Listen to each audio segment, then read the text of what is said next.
We have the privilege of having Prime Minister here for a dialogue session for about an hour or so.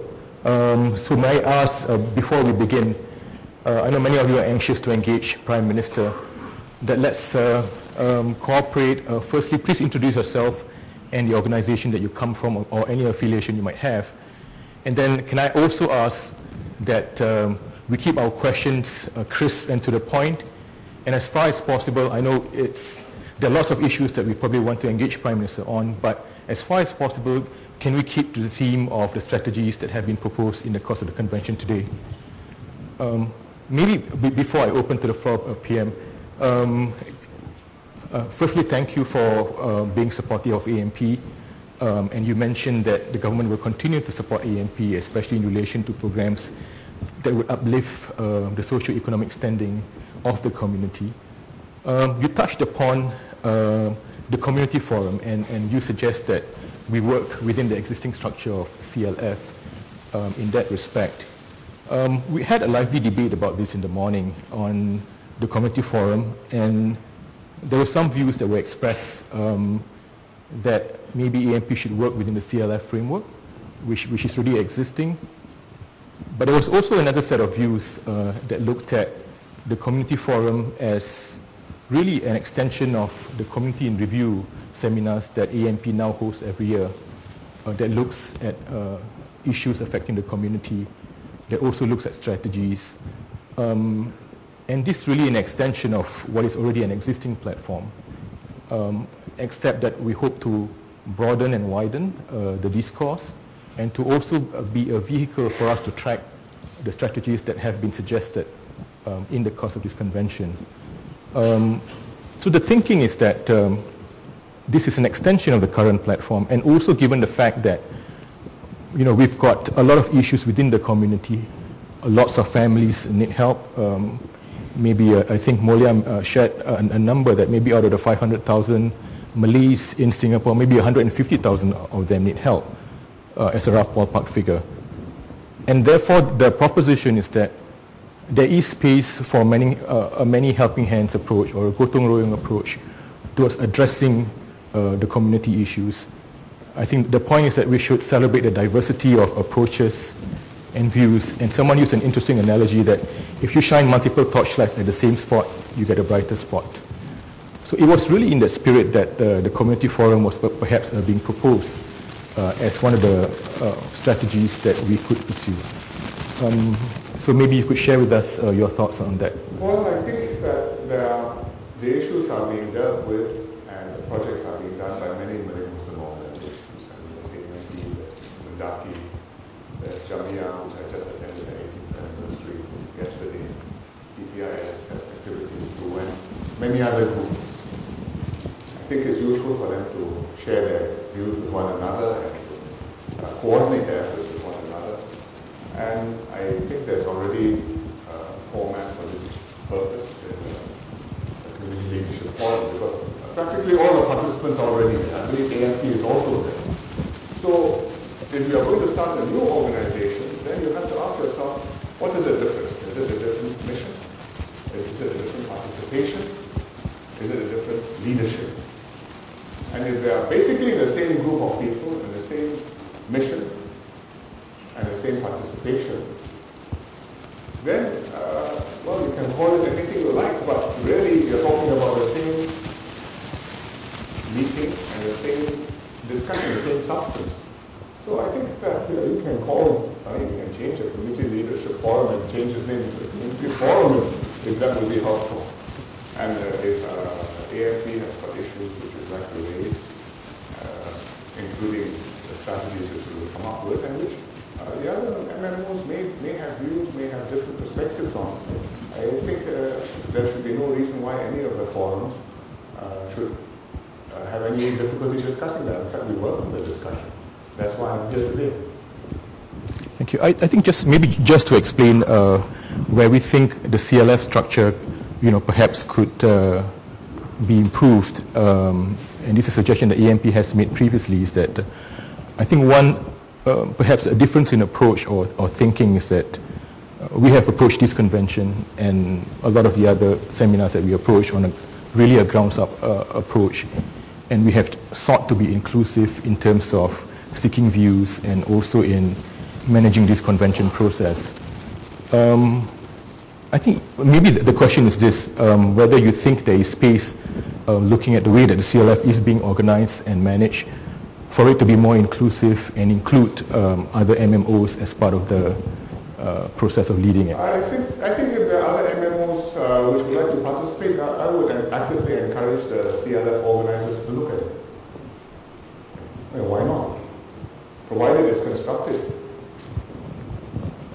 But there will always be some rivalry. If there were no rivalry, there would be no Mendaki and AMP. Right? But there are Mendaki and AMP. If both Mendaki has existed for 30 years, AMP for a bit more than 20. And you both do good work, but sometimes you both want to show that you've got results which are not bad. And I think that's constructive, provided it doesn't go overboard. Because don't forget, the objective is still the same. Thank you. I'd like to open the question to the floor. There are microphones. So there's a gentleman there. Yeah.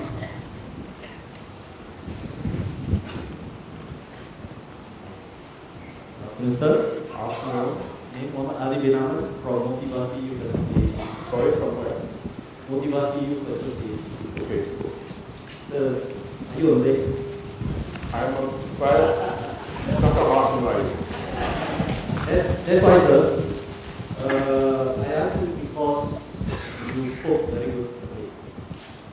Can you become a Malay? Can I become a Malay? Well, I'm not. Can you explain your question, because I'm a bit confused by this. Can you determine a person by their speech? This is what. So, but the difference with me is, my friend find me, they say that I'm not Malay. My Indian friend say I don't sound like.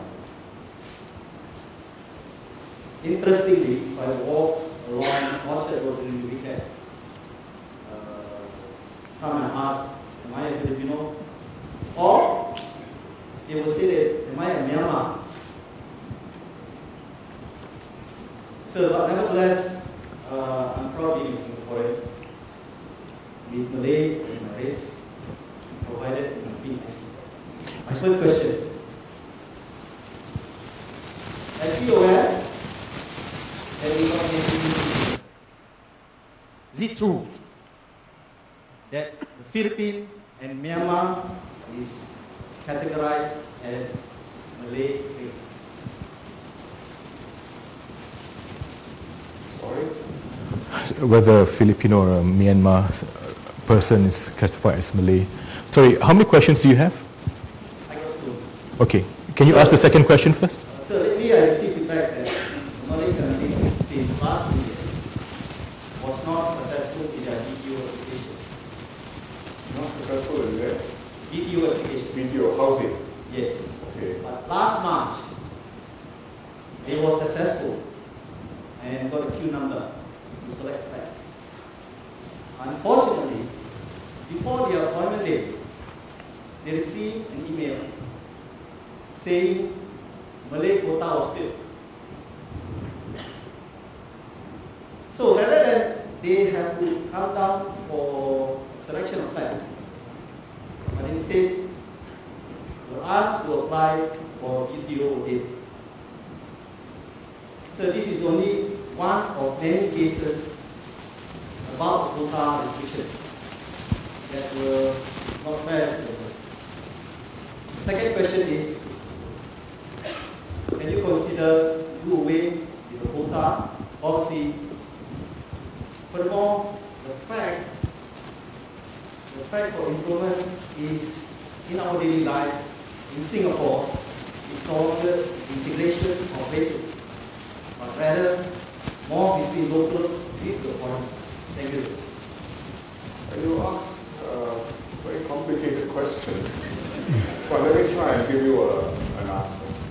I think a community is not exactly the same thing as a race. The Malay community comprises people who have come from many different backgrounds.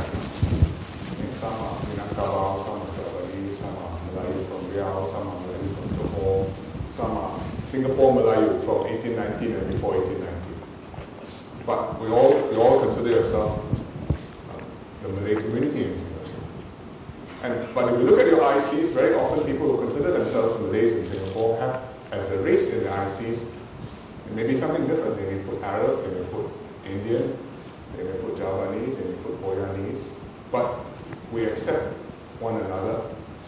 They accept one another as being part of the Malay community. And I think that's the way human communities are. And that is the way the committee works when you want to apply for a certification to be the Malay member in the GRC. We don't ask, where was your father born? We ask, are you accepted by the Malay community in Singapore as one of their members? And if you have a Malay husband, the community accepts you, you identify yourself with the community, well, then you are Malay. And same with the Indians, same with the other races. So that's the way it is. I don't know what exactly we do with Filipino and Myanmar people who come and get an IC in Singapore. I would have to check it out. I would not be very surprised if what you say is true, but I don't.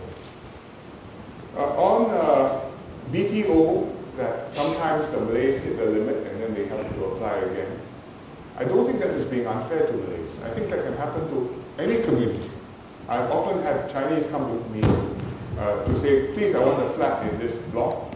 I know there are empty flats down there, but they tell me it's reserved for Malays or reserved for Indians because the quota is there. And I know many Indians who bump against the limits for the quotas, either when they want to buy a flat and they can't get a flat, or very often when they want to sell a flat and they can't sell. Because it's not so easy to find another Indian to want to go and buy that particular flat. So it applies to all of the communities. But I think it is necessary for us, even today, to have rules to say a certain percentage must have a mix, Chinese, Malays, Indians. Because if we don't have a mix, I can tell you within 5 years, definitely within 10 years, you will have different parts of Singapore, some parts Malayu, some parts Indian, some parts Chinese, and it will be a very different Singapore. Today we all live mixed together. The schools are integrated. Hawker centers, you can eat all sorts of food. Nearly every hawker center has got Muslim stalls. If we separate out like that, I think it would be big problems. Foreigners, immigrants, we have to manage also. So therefore, we also have a quota on PRs. So that you cannot have one block, all PRs in HDB. And you have citizens, and then you have the PRs, and a certain percentage only of the PRs are allowed. So we have to manage that also. But that doesn't mean we don't have to manage the ethnic mix in our constituencies, in our housing estates. Thank you. I know that you all have are dying to ask a whole variety of questions, but again, can I just ask that we really focus our discussions on the convention strategies or issues relating to the convention strategies because of our limited time with the PM.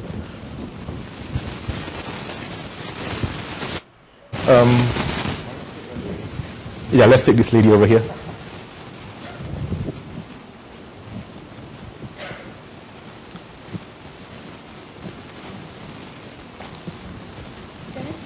Yeah, go ahead. Good afternoon, sir. I have two questions. Hopefully they are. Who you are. Oh, sorry. I'm Tuti Raihana, student currently at King's College London, but I'm back for the summer holidays. Student where? King's College London. What are you studying? Theology and religious studies. More of religious studies. Yeah. All right. Okay. My first question is actually kind of linked to his question. I'll just read it out. How much longer do you feel that the CMIO categorization in Singapore and the subsequent implications, such as ethnic-based self-help groups, will remain relevant and effective, knowing that there are problematics in categorizing, with some Singaporeans falling in between the gaps, on top of the increased migration? Second question, what do you think of one of the points brought up earlier today, this morning, was bringing in more Muslim immigrants or expatriates. Okay, so what do you think? Sorry, can you say that again? I'll say the entire question? I didn't catch. What did you say? It was brought up this morning about bringing in more Malay Muslim, I believe, expatriates and immigrants. Expatriates and immigrants. Yes. So what do you think of bringing in more Malay Muslim immigrants and expatriates in order to help ameliorate the problems currently faced by the local Muslim community? Thank you. Well, your two questions are very interesting because if the first question's answer is we don't need a CMIO category, then I don't have to answer the second question. But the fact that you asked me the second question tells me that the CMIO category means a lot to Singaporeans. And if you ask people to write down, how do you identify yourself? Do you identify yourself by your race, by your religion, or by your nationality? I think for many Singaporeans, you may not put exactly in that sequence, but race, religion, and nationality, all three mean a lot to Singaporeans. Whether you're Christian or Muslim, whether you're Malay or Chinese or Indian, and whether you're Singaporean. I think these three are important parts of our identity. There will be very few Singaporeans in this generation who, when you ask them, what are you? They will say, I'm just a Singaporean, full stop, nothing else. They will say, I'm a Malay Singaporean, Muslim Singaporean, or Chinese Singaporean, or whatever. And the fact that you have called yourself the Association of Muslim Professionals and organized on that basis shows that this is a very important part of your identity. So I think that there will be untidiness at the boundaries. There's increasing mixed marriages.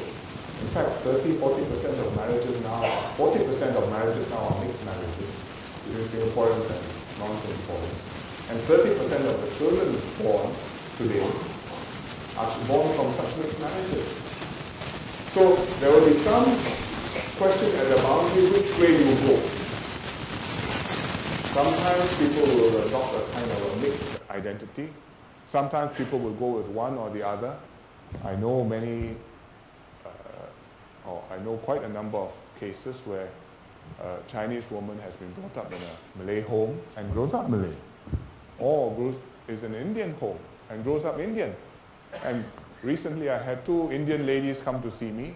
I mean, I think if you ask me their race, they're Tamil, but they spoke fluent Hokkien. They spoke to me in Hokkien. I needed an interpreter. So how do I explain that? Well, they probably grew up in a Chinese family. So there will be mix like that, but I think the main groups, Chinese, Malays, Indians, others, will stay for some time. And I would say the balance of the groups will also stay for some time. Because as a matter of policy, we will not let the balance be upset. When it comes to foreign workers, I have to bring in workers to build MRT trains, houses, work in the factories. Then I cannot insist that the workers mirror exactly our composition. And you know the foreign construction workers, particularly many come from Bangladesh, Thailand. And so if you look at your ethnic mix and look at the total population, you'll see, Malays have gone down. But when it comes to PRs, we are more careful. When it comes to citizens, we are very, very careful. So we are not going to let the balance go out of kilter. Your second question, your first question was whether you need CMIO. The second question was? About immigration and facilitating immigration. Facilitating Muslim immigration. I would say we encourage immigrants who come in who can fit in with our societies, and if they can come in Muslims, that is good. But you have to look at the culture as well as the religion. We have taken immigrants mostly from Southeast Asia. We have people from China, we have people from India also. Because these are the places where we have the most cultural affinity. I mean, we're ethnically similar to them, the language is similar, and when they come to Singapore, we hope that there will be less difficulty integrating into our society. And we get Muslims from these countries, Southeast Asia, Malaysia, Indonesia, India, there will be some, China, theoretically there will be some, I don't know whether many come. I know that we don't get many Muslims from Malaysia and Indonesia. We would like to get more, but in practice, the incentive to come here has not been very powerful. We do get some from wider field. I mean, we have some from Turkey, for example. Even other countries in the Middle East, occasionally people come to Singapore and integrate into Singapore. But I would not underestimate the cultural difficulty of bringing in people from wider afield, even if the religion is the same, which is helpful. I think a Singapore Muslim, Malay, grown up in Singapore, is already not quite the same as a Malaysian Muslim Malay, grown up in, never mind in Kelantan, even in Johor Bahru, it's a different environment. And if you come from Indonesia, it's also not quite the same. But not so huge a difference. Over time we can integrate and we can adjust. From further afield, from the Middle East, the Turkey, the differences are greater. In the past we have had immigration, and over many generations they have become Singaporean. Hence we've got Arabs, Singaporean Arabs, Al-Jafri, Al-Sagaf, Al-Junaid, they're really from Yemen. We have some people whose roots are in Turkey, the numbers not so large, and over many generations they have integrated in. But if you look at the name carefully, if you see it's a side, well, you know it means something. If it comes in big numbers, I'm not sure whether it will easily integrate into our society. Because in fact, the cultures will be very different, and you may be Muslim, but you may not be part of the Malay society. They may want to classify as others. And then that will add additional color to our society. It is large numbers. I think it may be some difficulty in integrating. Certainly, if you look at Britain's example, you are studying in London, so you will know. They have Muslim community, but it's not one Muslim community. It's many. Those who come from Pakistan, those who come from the Middle East, those who come from Uganda, those who come from Somalia, very different. And they don't all fit together. So actually, sometimes you say British Muslims, but actually it's many different groups. And in Singapore, when you say Muslims, generally you mean MMO, Malay Muslim, or Malay Muslim Society. And I think that makes our situation more straightforward, which is not bad. Thank you. The next question, please. Okay, the gentleman over there.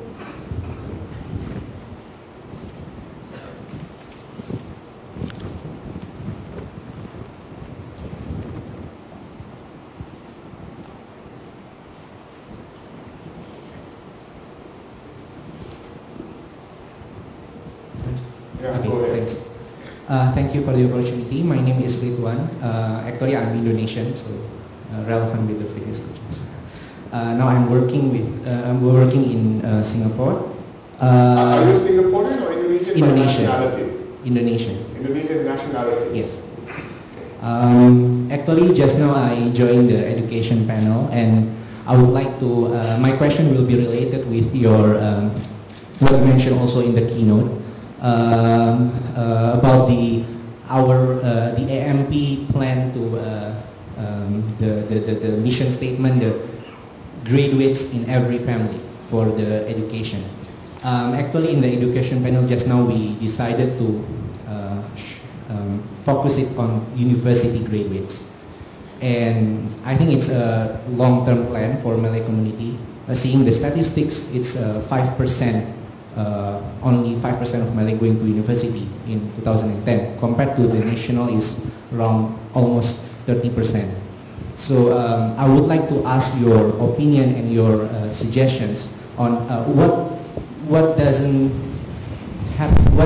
work in Malay community compared to the other community, because from 1990s to 2010, all races there is a jump of 20%. Population as university graduate, but for Malay it's only 5%. And I would like to ask your opinion and suggestion on this. Yeah. Thanks. This is a difficult question which the Malay community has been wrestling with for a long time. I think you have to see it in perspective, because the different communities even have the same starting points.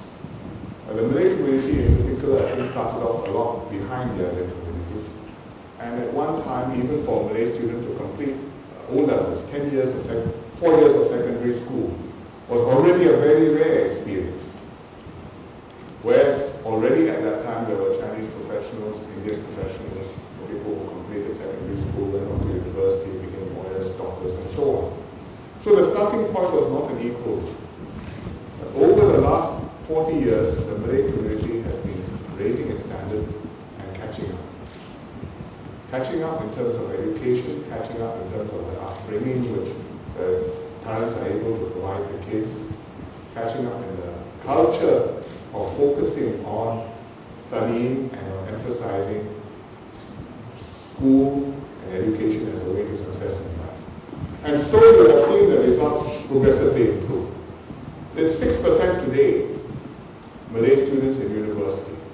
But if you look at it, 30 years ago it was about 0, 20 years ago it was 1 or 2%. So in fact, the progress has been very considerable compared to where you started from. It's not over yet, it's continuing. The other races have continued to make progress because I think even with the Chinese community, the education levels generally of this generation are higher than the previous one, and so too with the Indians. But their results are not the same. So if we look at the university percentages, the Chinese have the highest proportion going, the Indians something lower, and the Malay something lower than that. So as we look at it, I think the Malay proportion will improve. I would not only focus on the universities as a graduate in every family, because I think even for a Chinese home, we cannot say a graduate in every family amongst the Chinese households. Some will go to university, some will make it to polytechnic, some will go to ITE. What is wise for us to do is the approach which I explained just now. The whole pyramid, take each level and try and make it move up a little. If you couldn't go to school, make sure you go to school. If you're going to ITE, do well, come out with a good result. If you're really very good, you have a chance, you can go on to poly. If you are in poly, do well, and if you're really very good, you have a chance to go to university. And if you're in university, do well. I won't say you all need to go and be postgraduate, but do well in university and come out and do well in your careers. I think that is a realistic approach, and if we push it up like that progressively, year by year, you will see the proportions improve. If you look at it as tertiary, university plus polytechnics, in the last 10 years, we've gone from about 20% of Malay students there to about 40% of Malay students there. I don't have the numbers, but Lisa, I'm sure, would have shown them earlier. And I think you can see that the bulge is gradually moving up. I mean, from not being in school to just completing school to complete now, significant number making it to polytechnic and university. And I think as the levels rise some more, then I think even more will make it to university. And I'm sure 10 years from now the proportion will go up.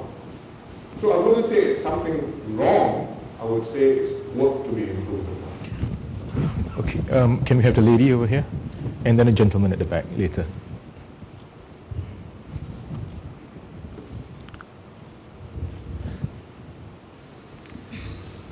Good afternoon, Mr. Lee, and to everyone.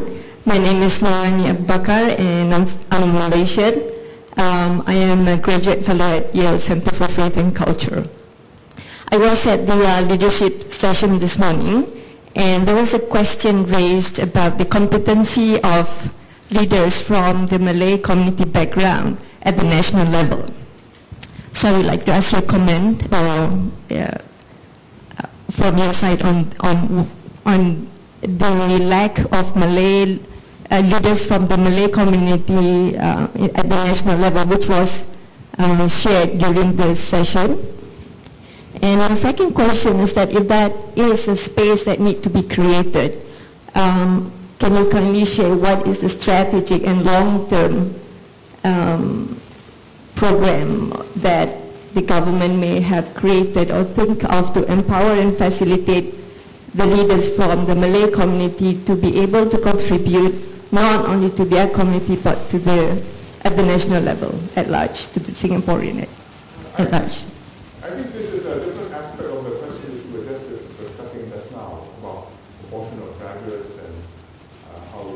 bring up the proportion, and I was explaining how you have to raise the whole base, and as the base rises, the whole pyramid will rise, and then you'll have more people at the top. And you have, if you take a time perspective of where we are compared to where we were 20 years ago, I think you will see how much more Malays are now participating in the national leadership. We've always had Malay MPs, Malay ministers, but in the old days, I think the level of the Malay MPs in terms of education, in terms of exposure, was not the same as what we have today. They were able people, they were committed people, they were very good activists and at the grassroots, but they had not got that formal education and that training. So if you want to discuss issues which are beyond what they are familiar with, I think they are not at an advantage. But today, if you look at our parliament discussions, if you just read the discussion and you just blank out the names, you often will not know the race of the person who made the speech. Whether it's made by a Chinese MP or Malay MP or Indian MP or Indonesian. Because they speak the same, they use the same vocabulary, they speak the same language, they are often addressing the same issues. But of course, when it comes to talking about MUIS and religion, of course, I would guess that it's Malay MPs more active. Sometimes non-Malay MPs also participate. And it shows how far we have come. To go further, you have to keep on raising the base, as more Malays make it in the government and in the private sector, more professionals, more business people, more senior officials, more people in the armed forces. Then these are the pool from which we select national leaders. Not just the PAP, but even the opposition looks for national leaders from this sort of people, because Singaporeans want to be led by able, successful leaders who have demonstrated that they can do something. And I think as that pool grows, it will become easier for us, and you will see even more participation from Malay leaders in national issues. The gentleman there at the top.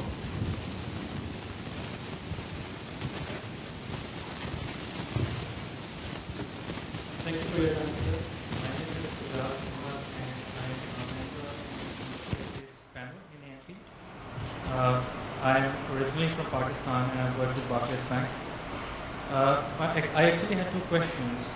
First one was regarding AMP's strategy for attracting foreign Muslim talent into Singapore, and you answered that, so thank you for that.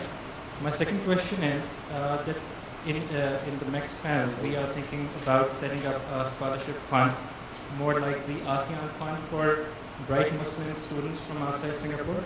Will the government be inclined to support, for example, match the funds that we will be able to raise?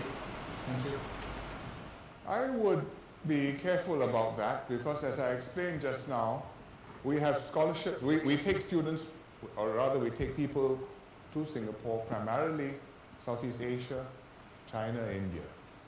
And scholarships also Southeast Asia, ASEAN countries, China and India, for the reasons which I explained, because of culture, because of history, because our links are there, and it's easier to integrate people from these places. And these places include Muslim students too. To go beyond that, I would have a care because of the cultural difficulties which are likely to arise. And I can tell you that we have had students from some Middle Eastern countries, for example, who have come to study in Singapore. Their government sometimes send them here, and they attend courses. Part of the difficulty is language. English is a requirement. If you don't have English, that's a difficulty. But it is not just the English. It's also the very different milieu in which they have grown up.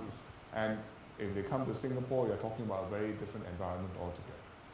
If they come as adults, professionals, having gone and done business in New York or London or I don't know, wherever, and they have demonstrated that they can fit into our society, they can be economically productive, I would be happy to take them.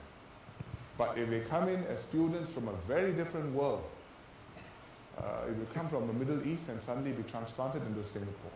I would say be careful. Even from China and India is not so simple. Even from Malaysia and Indonesia, as I explained, we're not completely the same. And one of the reasons why immigration is an issue in Singapore is because between the Chinese and the Singapore Chinese, both sides can see that it's not the same. And similarly with Indians, and I would say similarly with Malays. So to go beyond that and bring in as a systematic approach, I think may cause you unintended consequences. The gentleman there, yes, probably been sent for some time. This one. My name is Hsien Loong. I'm actually a member of AMP. I'm actually running a small business called CanServe. I'd like to share my success story first, and followed by a question. Only if you promise to be a very quick one. Yes, very quick one. I have an Indian friend from a company who supported me in my business for 3 years, and then another Chinese man, a multi-millionaire, supported me further until I managed to run another facility. Now, the reason why I want to share is this, that my workers are Chinese, mainly Chinese, the majority of them, 60% of them, and my 40% are Malays.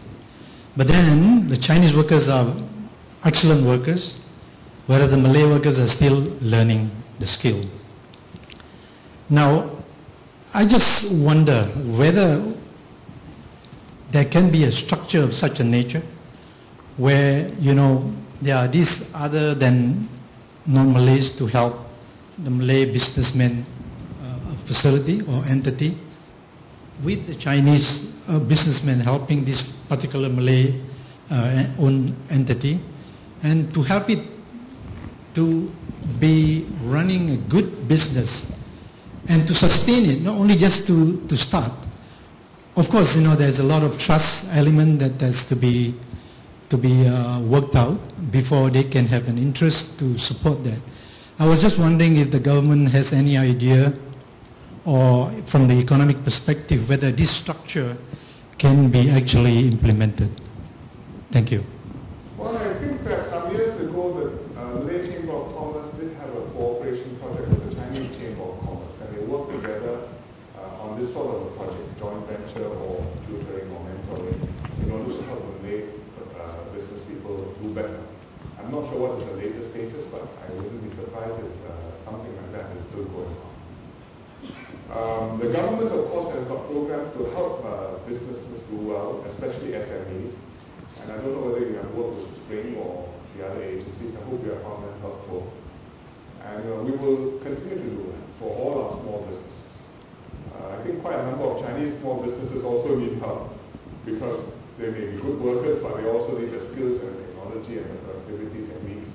And that's something where where the government can be helpful, we will be helpful to all. Okay, the gentleman over there. Good afternoon, sirs. My name is Zulhairi. I volunteer in the economics panel. One of the measures Economics.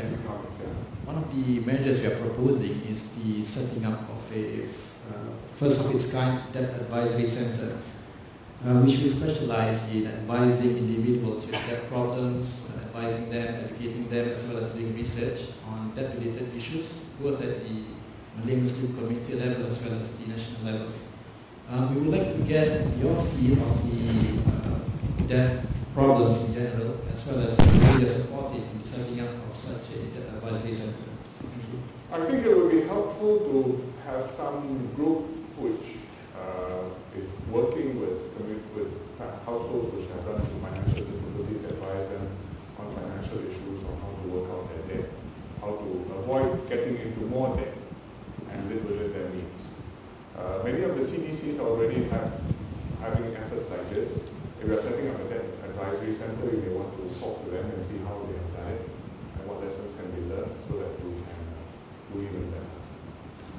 think that the question of low-income households borrowing money and then running into trouble is one which is not unique to the Malay community.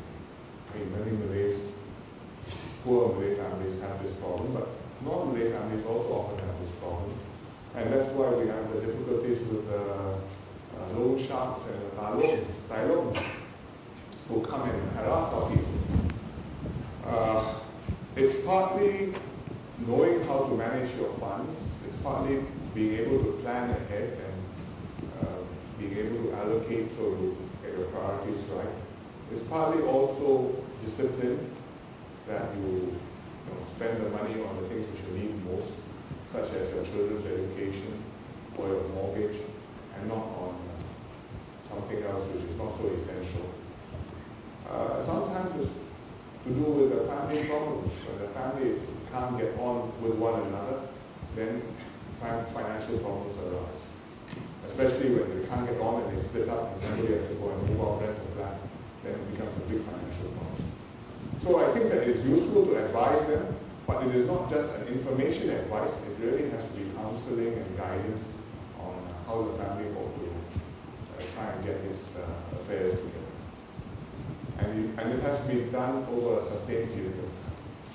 And you also have to take care of the children, because whatever the parents' difficulties, you don't want it to affect the children. And worst of all, if the parents have financial problems and say, okay, children stop school because I can't afford to buy the school books, or because please go to work and help me to look after the younger ones, which will be disastrous. So when we come across such cases as MPs, we try very hard to make sure that if the children need help, we fix that first. And make sure they continue to be able to go to school, go to kindergarten, go to university. Whatever happens, don't disrupt that. Then the rest we can solve. The gentleman over there.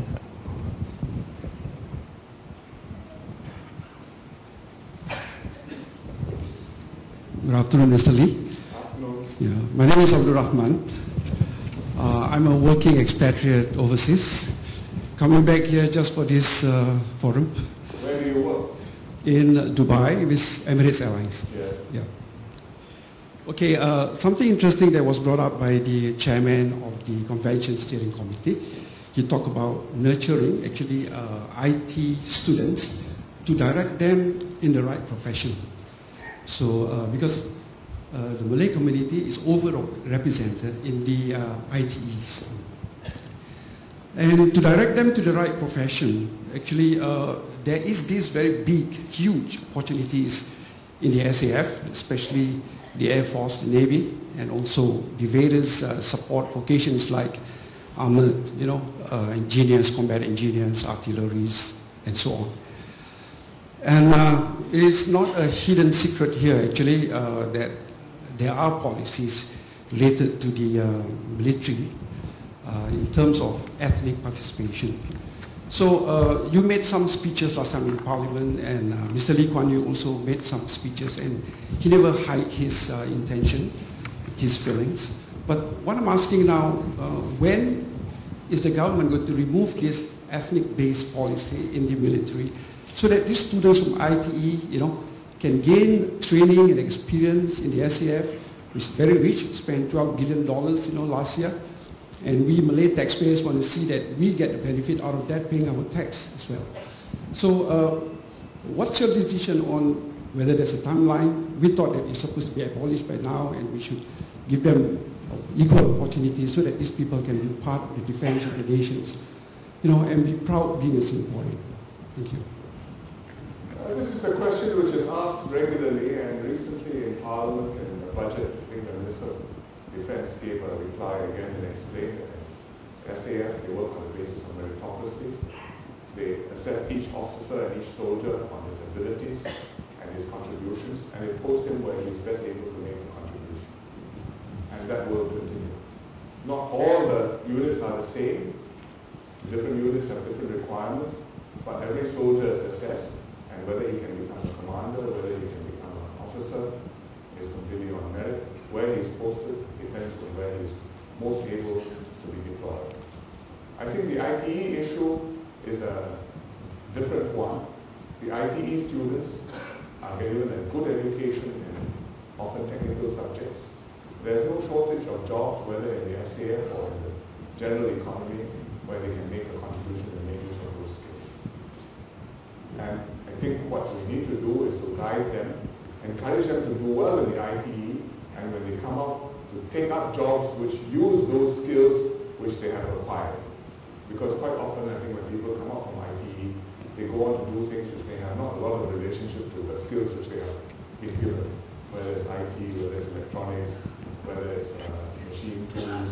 But they come out and they may go into some unskilled job, or they may go into some white-collar job, or they may end up selling houses or selling insurance.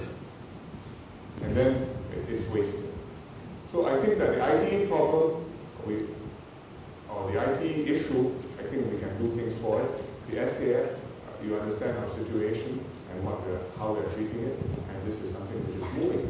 And you can see SAF Malay officers and specialists doing better year by year. Every year you see people promoted, colonels, majors, you see people in many units. And I think every one of them, if you talk to them and say, well, I'm here because of my merits, not because I'm a Malay or not a Malay. Which is the way it should be. I think there's some flailing hands on this side which I have ignored. The lady and then the gentleman and then that gentleman. Good afternoon, PM. My name is Oniata. I'm a lecturer at Singapore Polytechnic and a very concerned member of the Malay community. I'm speaking on something that's very close to my heart as an educator as well as a parent. On page 93 of the report that AMP has put together, this whole notion of the self-defeatist vision of academic success that is within the community of Malay students and learners. I'd like to attribute this, and I'm giving you my 2 cents worth. Hopefully you give me back your $2 worth on this. I think it just summarizes it to one word, and that's hunger. Or rather, hunger. Hunger. Yeah, or rather the lack of hunger. And it's not as if nothing has been done on this. There are a lot of programs that try to reach out, tuition schemes, motivational talks, role models, we've even discussed that as well. And yet, I think it's something that is not easily quantifiable, very intricate. And I'm just beginning to wonder whether it's a cultural issue, which is why I'm wondering whether there's no cultural panel on this. Is it a cultural thing, from your 2 cents worth, that the community lacks that hunger amongst the youths, amongst the students that I teach, amongst the children that we have even? And how would you say we can then instill this very intricate thing of hunger within the community? That's my question. Thank you very much. How to make people hungry? You ask an elected government to make people hungry? I think that's very difficult. But it is a fact that some people are hungry, some people are not so hungry. And Singaporeans were generally hungry, but I think if you look at the Chinese, they're hungrier. If you look at the Vietnamese, they're even hungrier. It's a fact. I mean, they are poor, they are very anxious to get ahead, they are ambitious, and they are prepared to storm away, and they forget about work-life balance. But that is important to them. They want to get ahead. In Singapore, we also want to get ahead, but we also have other considerations we want to manage. Between different ethnic groups, I'm not sure whether the difference is high. I think the difference is that with some of the lower educated families, they don't appreciate how important it is for their children to be well educated, and they haven't got the children imbued with the right culture and motivation to go and take it very seriously. You must go to school. You may feel a little bit sick today, but you go anyway. If you're really sick, you can go and go to the sick bay. Sometimes there are teachers who tell me, there are teachers who tell me sometimes there are kids who don't come to school. We talk to the parents can't afford the bus fare, school bus fare. So the school rustles up, arranges, helps them to pay for the school bus fare. Child still doesn't always come to school. Why? Because the parents at home they have their own problems and they haven't got the time and the energy to make sure that the kid gets up every morning and then puts on the uniform and is bundled off to school, and much less when he comes back, to be able to check his school bag, his homework, and make sure he does his assignments. So in that kind of a household, I think it's very tough on the kid. I think as more Malays become middle class, become professional, you see more of the Malay parents adopting the same cultural attitudes as the non-Malay kids. I have a lot of, we may or may not be hungry, but I know that we spend a lot of time on tuition. And I think many Malay families also now spend a lot of time and energy on tuition. And the parents want the kids to do well and they can't quite catch up with the schoolwork themselves because the new schoolwork is different from the old schoolwork, and they send their kids to tuition. So in a way it's a good sign that the attitudes are converging.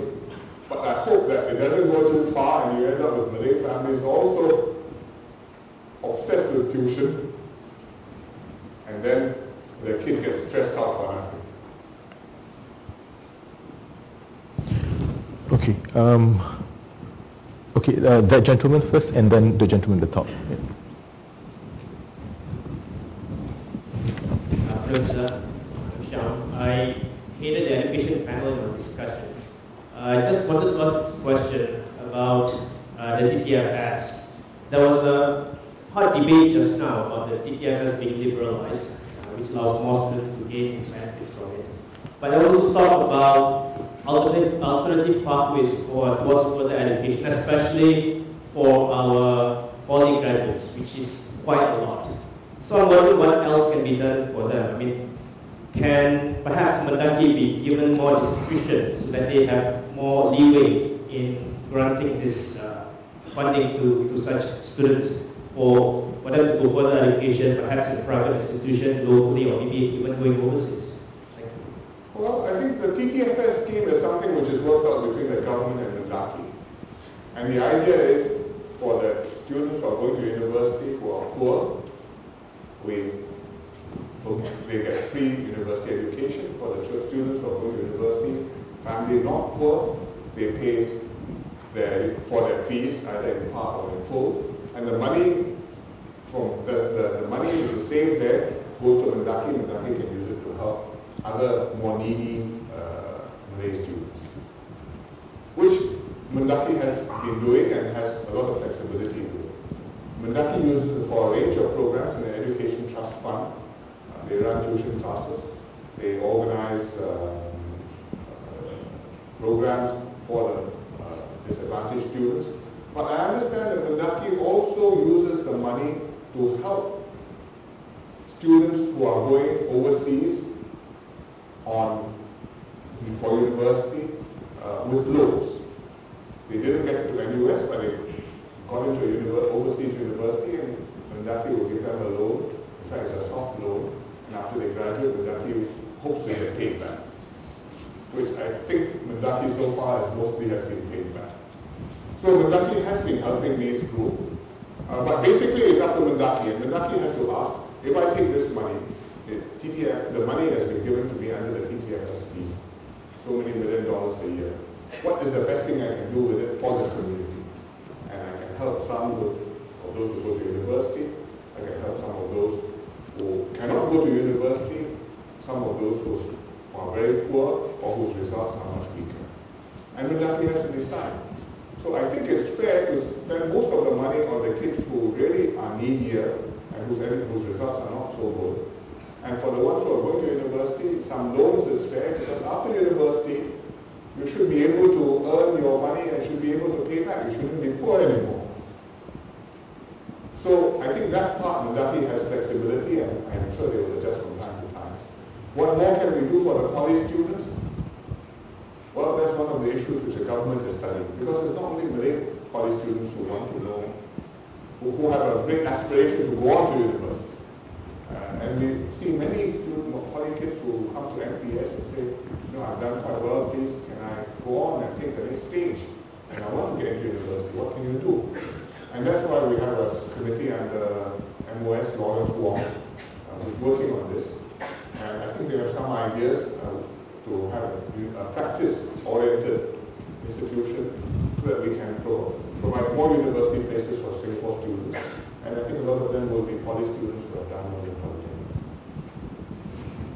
Okay. Asano? name is Alam,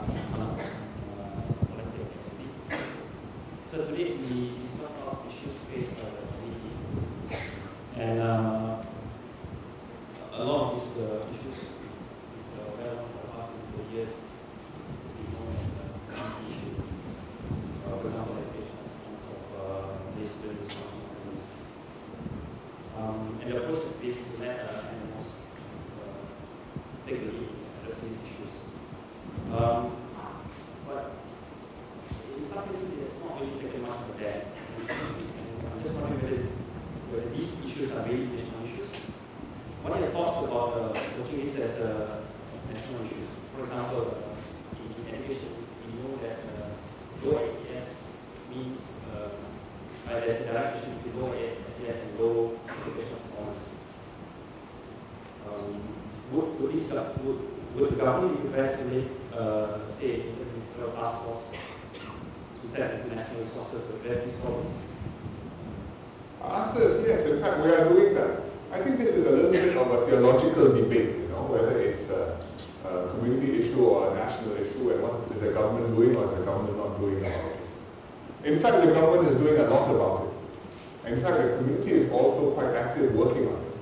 But what we would like to have is for the community, each of the communities to feel that they have to make an effort themselves and take full advantage of what the government provides in terms of resources, programs, and schemes, and to help the community to uplift itself. If we said it was fully a national issue, AMP will not exist. AMP exists because we felt that there was a need for the Malay Muslims to come together, the professionals, and do something for the community. And indeed, you have done good things for the community. Would we have been better off if your 260,000 students over the last 20 years had gone through a government program instead of an AMP program? I think the sense of pride, the sense of identity, the sense of achievement would not be the same. My Minister for Education can show the same chart, but I don't think he will have quite the same sense of pride that I slogged for this, I raised some of the money, the government matched me, and I organized the virtual, not so easy, had to keep it viable, got the students in, got the teachers in, and it all worked. I think that's very valuable and something we want to keep and build upon. But the government will also do its part, and in fact we have task force like you suggest. On education it's done at the ministry level, but if you look at things like drugs, we have an interministerial task force chaired by Masagos on drugs. You know that a significant part of that is the Malay problem, but this is multi-ministry, looking at it nationally, what can we do? The resources we can provide. What we cannot provide as a government are the volunteers, the passion of the activists, and that contact from people who are here who say, I'm sacrificing my time because I care about you. Please do something about it, and please improve your own life. And that only the community can do. And that is why we keep on emphasizing the community approach. It's the same with dysfunctional families, it's the same with counseling children who don't want to go to school. It's one thing being scolded by your principal. It's another thing when your volunteer social worker from AMP talks to you and tells you that you make his heart bleed. And I think that we want to keep that. Over to this side, the gentleman over there. Hello, good afternoon, Prime Minister, Mr. Chairman, distinguished guests of the convention. My name is Chan Hairul. I'm a Chinese Muslim Singaporean. So my question is this. Give me a minute. I lost it.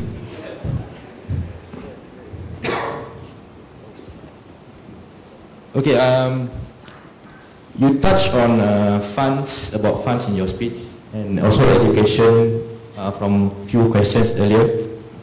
My question is regarding madrasah. First of all,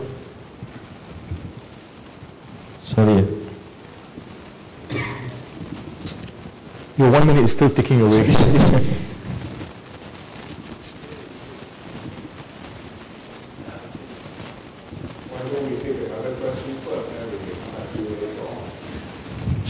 Okay, Cikgu. Sorry, sir.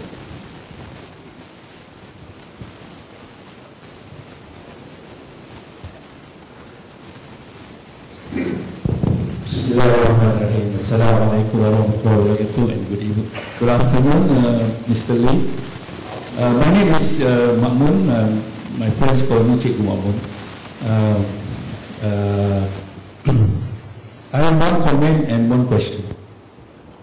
My comment is this: just now you mentioned about the quality of our leadership. Now in the workshop this morning, quite a number of speakers spoke on it. It's not the quality in professional qualification or academic qualification. It's the quality of the leadership in bringing up race matters concerning Malay-Muslim issues. So this is the difference. I would like to mention a few names. People like Cik Zainal Abdul Rashid, Mr. Siddiq Saneh, Mr. Wan Hussein Zuri. You see, they understand the need and the aspiration of Malay. So when they in the cabinet or in the meeting with the government ministers, they bring up matters concerning the Malay-Muslim issues. But sorry to say this, with due respect, some of the Malay MPs now are my friends, really. But and I sit in various advisory committees who the chairman are MPs. I give you an example. For example, the issue of madrasah, one madrasah which were not allowed to take primary one student for 3 years, and no Malay MPs come forward to at least ask questions. I think this is a big issue. I actually chairman of another madrasah, Ma'arif. Yeah? So that is my comment. My question is this. When CE was introduced, madrasah students were asked to take primary 6 exam, PSLE, and we agreed. But the question is this, the policies of Ministry of Education is not the same. You know, it's different from madrasah and government schools. For example, I'll give you one good example. When PSLE exam, the students have to pay, the madrasah students have to pay more than the national school students. When we ask, they say, oh, madrasah private schools. But in the CE, understanding is, we are designated school. So I don't know which is which. So please, do you think the policy of Ministry of Education can change and be reviewed and modified and treat our madrasah students as government school students, the same? Okay, and I think Mr. Zainal Abdul Rashid has raised this matter in our dialogue that I remember at Kampung BCC. He said government policies or ministry policies can be changed and can be reviewed maybe 5 years, 10 years. So we hope the Ministry of Education can change the policy. Thank you. Thank you.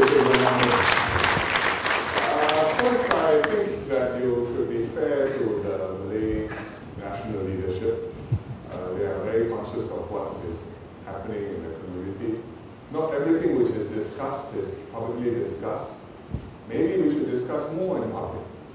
But then we must also be conscious that there may be some disadvantages to discussing a lot of things in public because expectations may be raised, temperatures may go up, then problem may be more difficult to solve.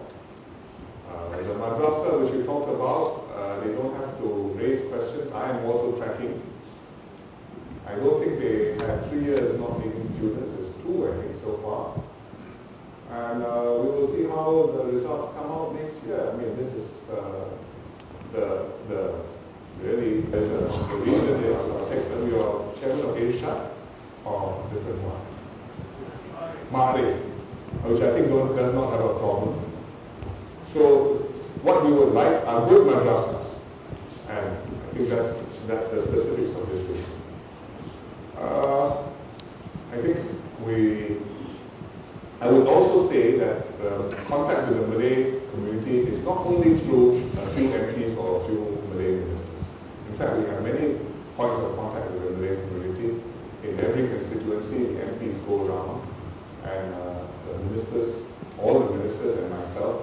we make it a point to keep regular exchanges with Malay community leaders and religious leaders so that we are not blindsided or we don't neglect anything which is important. That's my comment to your comment. Your second question on the madrasa students, I don't know the specifics of the fee for the PSLE examination. I will have to ask anybody. I don't know what it is or why it is. But I would say that madrasas are different from national schools because madrasas are private. It's the same like religious, some Christian religious schools which exist in Singapore. I think there's at least one. The Seventh-day Adventists have one. That's a private school. It's the same like SJI International or ACS International. I think Hwa Chong also has an international school. They are not part of the national school system, even though some of the curriculum maybe coincide with what is taught in government schools.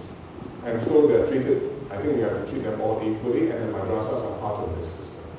What exactly that treatment should be, that's something which we study from time to time. I think as Zainal even says, nothing is permanent. But I think the fact is, a private school is different from a government school, and I think it's best that we understand that. Thank you. We have, I'm afraid, time for one last question. Over there. But having said that, I should also say that for the madrasas, in fact, they're not left alone, because Moise does a lot of work in madrasas. I see Alama is here, he knows. So guiding them, preparing them, getting their teachers with appropriate training, and some resources to help the madrasas, especially those in the JMS, to upgrade their standards. So they're not left completely alone. Thank you, Prime Minister. My name is Khairuddin Al-Junaid. I have my MPs here representing me today in one of the GLCs. And I'm part of the higher committee that you mentioned here about this now. My question is a controversial one, but I hope that you can address this openly amongst all of us. I'm doing some research actually right now on Malays overseas, in Australia, in Canada, and in many parts of Europe. Many of them have decided to leave Singapore because they feel that they are not given equal opportunity here. And one of those things that crop up and research with these Malays is this perception that they are discriminated in Singapore. And even though I would really admit that it is a perceptual issue, it is an issue that stems from them feeling that they are not a minority that is considered as equal with other communities in Singapore. And that is reflected in many areas. The brother just now was talking about representation in Navy and Air Force. Many of them cite representation in politics, representation in the higher echelons of the ministry. So my question is really, what can be done by the Malay and really by the government itself to assuage this perception of discrimination amongst Malays and perhaps other minorities as well in this country? Well, first of all, do you feel that you have been discriminated against? I'm Al-Junaid, so... So what does that mean? I think we stand from a certain level of privilege, so I cannot say that. But I think from my angle, we are given the opportunity to succeed. I think those people who don't come from the background that I am in, they might not share the kind of feelings that I have about. Well, as I think you know, we run a meritocratic system. To the best of our ability, in the government, in the whole civil service, in the whole of our society, we try and make it like that. We are a multiracial society, and in a multiracial society, people will notice what race you belong to. I mean, as you say, you are Al-Junaid. And I think you're proud of being that, and so are the others who may not be Arab descent, but come from other original ethnic groups.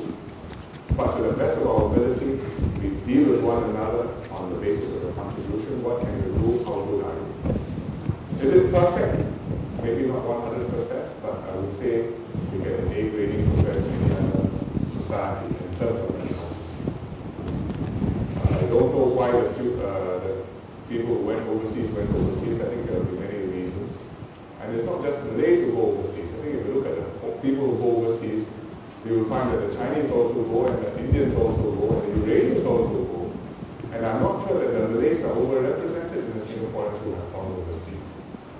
So I would be hesitant to say that discrimination is the reason why they are vulnerable. So I will say that there is no distinction whatsoever when you're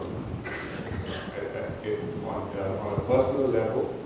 Who your friends are will be within your own group, more likely amongst your own race, even if you have friends who are Chinese or Indian, and vice versa. In some companies, they're more comfortable with people who speak the same language with them or have the same diet habits with them. And I'm sure that will happen from time to time. But by and large, overall, we have succeeded in making this fair and open. And where it's not fair and open, we have ways to seek redress. We have, for employment, we have things like the tripartite group for fair employment, TAFET. So if people feel that they are discriminated against because of their race, we can go and get it looked into and put right. And I think we try and do better as we go along. But I would say we are not doing that. And it's important that we keep on making that effort to do well. One of the reasons why we can do that is because we are working on a multiracial basis. So we're integrated, we live together, we work together, we train together, and we're comfortable with one another. If we start to organize on an ethnic basis, and you want to be equal, I think that is very difficult. Separate but equal is very hard. Better be integrated, and then, as far as possible, we progress in step and make Singapore better and all of us. Thank you. I think we need to draw a close to the dialogue session. Before we end, Prime Minister, maybe you could perhaps, if you have a few words of advice on the community and where we should head or aspire to be from here, what would that advice be? I think move forward, move up. You've made good progress. You know what you need to do, where the problems are. You know where you have made progress but can do better. You need to do both of them. You have to work at it as a community. At the same time, you have to work at it with the cooperation of the government and the wider society. Keep that focus, keep that balance, and I think that the next AMP seminar you will hold, convention in 10 years' time maybe, you will have another set of charts which will show that we're doing. Thank you. Please join me in thanking the Prime Minister.